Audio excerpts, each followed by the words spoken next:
A lot of people come up to me on the street and they say, Bug, what's it like to be a rich, famous, and extremely handsome motovlogger?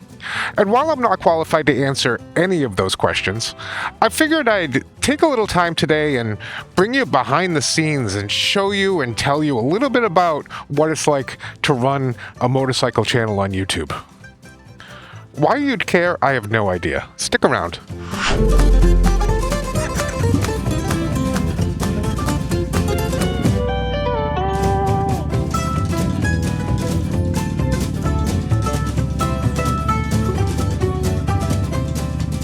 I think one of the first things that people are curious about, and they always ask me about for real, is how much free stuff do you get as a motovlogger? And the answer is actually kind of complicated. The amount of offers I get in my email is absolutely ridiculous, but 99% of them are true garbage. I get offers to review shower curtains, file cabinets, energy drinks, male enhancement thingies.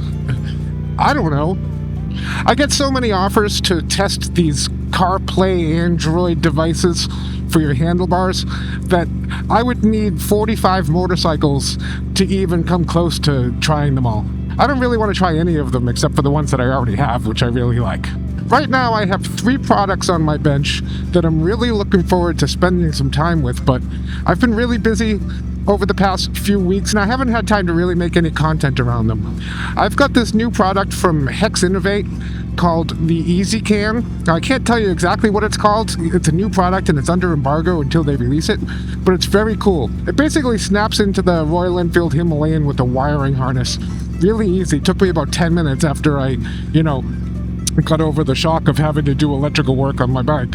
And it does some pretty amazing things as far as the electronics go, but I'll tell you all about that in a future video. The second product I have, which actually isn't on my bench, it's been on my Himalayan for weeks now, is a set of auxiliary lights from a company called Cyclops up in Washington State. They sent me their newest product. It's called the Aries lights, and they're freaking amazing.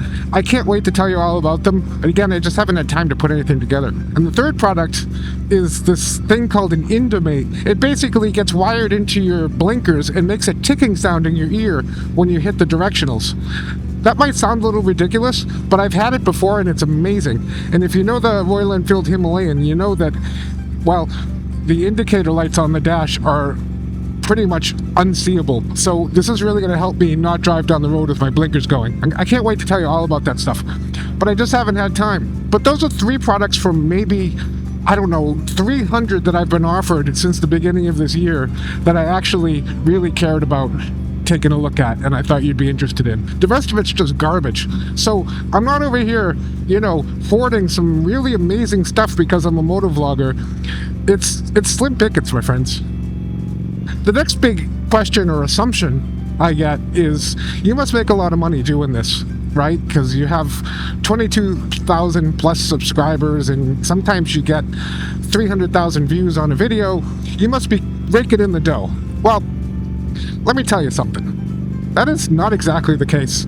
I don't really want to tell you how much I make a month on YouTube, but let me give you some perspective. I recently made a video down at Sabatino Moto with my friend Eric, who owns the place. It's a Royal Enfield dealership, and I just did a basic interview with the guy and told you all about his business and, the motorcycle industry in general and blah, blah, blah. I wasn't expecting that video to do extremely well, but I thought it would do okay. For some reason, it's got over 300,000 views. It's my highest viewed video so far on the channel, and it happened within weeks. With 300,000 views, over 250,000 views, take a stab at how much money that generated for the channel. I'm waiting. Somewhere around $400. Now, yeah, that's $400. That's $400 I didn't have before. Sure, I get it. That's not bad. But 300,000 views and I only got $400? How the hell would I ever make a living doing this if I decided to quit my day job and do YouTube full time? Well, the answer is sell your soul. One of the reasons I can't watch a lot of motorcycle YouTube is because I can't stand watching people who have absolutely sold their soul just to make a few bucks. I'm not going to name any names, but my goodness, when you see someone shilling a pair of glasses or one of those Android devices, things that goes on your handlebars, and you know that they suck, but the person is telling you that they're awesome, that person is making some serious cake on that, and he or she has sold his or her soul. I'm not willing to do that. I don't have much of a soul to sell anyway, but if I did, I'd want to keep it. I'm not selling it to make a few bucks. Even if I had to do this for a living, I'd find a different way. So, no. I don't make a ton of money doing this at all. I make enough to cover gas and a couple of toys, for the bike once in a while, but it's nothing that could sustain me long term. Not yet, anyway.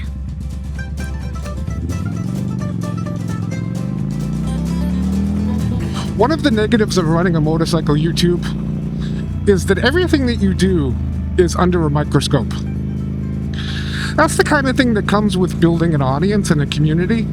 People feel invested in what you're doing, and they become like friends and advisors and mentors, or whatever people do. But what it means is, if I'm riding down the road filming, and I happen to be in the wrong position in the lane like this or something, I'm going to hear about it in the comments. When I trade a motorcycle and get another one, I'm going to hear about it in the comments, and people are going to say, oh, you're just a typical YouTuber and all you do is trade your bikes away and you don't care about motorcycling, you just care about making money. Please. The choice of clothing that I wear when I ride is under a microscope. People will comment about it all the time. Sometimes, usually, it's a good thing. They'll say, hey, where did you get that jacket? Or, hey, I really like your Aerostich suit. But then you get the comments here, where were your gloves? That one time I made a video and 30 seconds of it was me riding without gloves. I heard about it. I get it. I'm supposed to be modeling best behaviors and all that stuff, but my God, give me a break. I'm human. I'm a human boy. So constantly being under a microscope, when you're making these videos and having all of your decisions questioned, that can get a little tiring after a while. Thankfully, most of my community is really awesome and supportive. Like, I wouldn't trade it. I wouldn't get rid of the good just because there's some bad. It's really kind of fabulous. And while I'm nowhere near being famous in any sort of way, it is kind of fun every once in a while walking into a motorcycle shop or whatever and having someone sort of peer out of the corner of their eye and say, hey, aren't you that bug guy that I see on the YouTubes? And I say, no, that's not me. Never heard of him. Really though, it's a lot of fun. It's like, a couple of times I've been with a friend or something and someone's walked up to me and say, hey, aren't you that bug guy? And you feel a little like, that's kind of cool. Until it's not. There's some creepers out there, man. I'm telling you, there's some very strange people in this world. And some of them follow me on Instagram. That's all I'm going to say about that. But suffice it to say, it is kind of fun, having people come up and say hi. That's sort of the best part about this whole thing, really, is just meeting people, either, in the comments section or in person when I'm in a store or something, or on Instagram or whatever. It's kind of neat to have that foot in the door, because I'm kind of socially awkward, and sometimes I need that foot in the door, and I'd rather have someone come up to me and say hi than have me have to go and make conversation. I'm no good at that. So, get that going for me.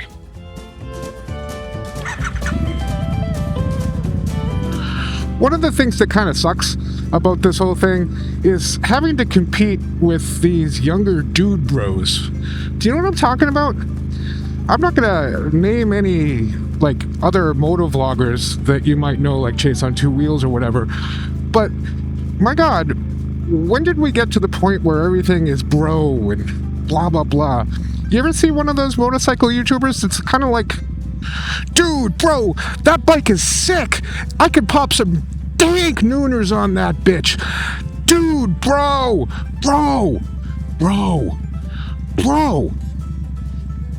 bro, I don't want to compete with that. I'm never going to compete with that. If that means that this channel is never actually a success financially or whatever, I'm fine with that, because I'm never going to do the whole bro thing. Bro.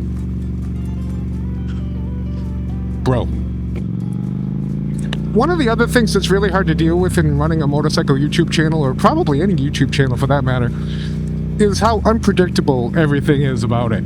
Like, earlier this year, I made this video that I was really super proud of. It was the one where I was riding the V50 Monza, the old Moto Guzzi, that custom job that a guy had built for himself and then ended up not being able to ride because he had a brain injury. And I was really super proud of that video. I thought it was gonna go gangbusters across the internet and we're all gonna be famous and rich. It got like, what, 3,000 or 4,000 views? It just died. I don't know why. But then, I also did a video this year, like I already mentioned earlier, where I interviewed Eric Sabatino over at Sabatino Moto. And I thought, okay, this will be a pretty decent video. It'll at least, you know, do okay. And it's my most popular video of all time by far. I have no idea why. I didn't even put words on the thumbnail.